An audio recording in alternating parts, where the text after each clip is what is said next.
We're trying to learn in econometrics about what is the effect of one thing on another, which has implications for policy, for business, for life.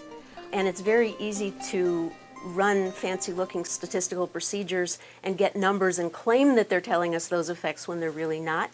So I want students to be critical consumers of econometric information, and I want them to be able to use it themselves. A lot of them will go on to use it in things like impact evaluation or policy analysis, so I want them to be able to do that in an intelligent, well-informed way. And I'm teaching technically demanding courses that require some knowledge of math, statistics, and economics. Some students have stronger backgrounds in that than others. And so I need ways of sort of leveling the playing field in a way so that students with the weaker backgrounds can get up to speed, and then we can use our class time to work at a higher level that's more interesting and closer to the way they would use it in the real world. And I think technology's helped me a lot there to provide an array of materials so that the students who need a little more help can find it. My videos are voiceover PowerPoint presentations made with Camtasia.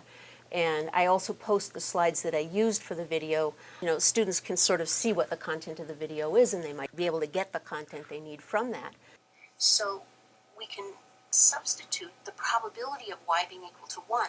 I actually know from talks here about teaching and learning at Tufts that students don't really digest video material in packets of more than about 5 minutes.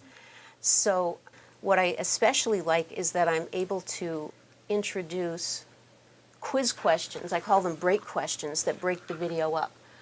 These questions pop up to kind of force a stop in the video at natural chunk, you know, after I've covered a natural chunk of the material. And then it's a question that gets them to think about many aspects of the material they've just listened to, so it gets them to digest it. And it also exposes them to a lot of true statements about the material, which I think is good for reinforcement.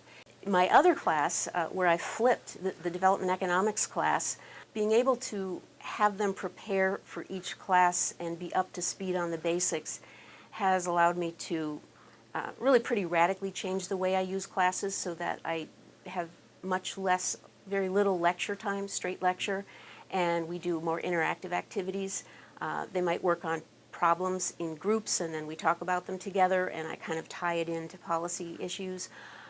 Or we might do a debate or a role play activity or all sorts of things.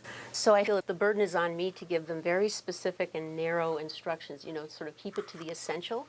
So usually some textbook readings with some sense of what they should be getting out of them, a video, which in most cases is recommended for the reasons that we talk about rather than required, and then some kind of handout, which could be a case study or a set of problems that we'll work on in class.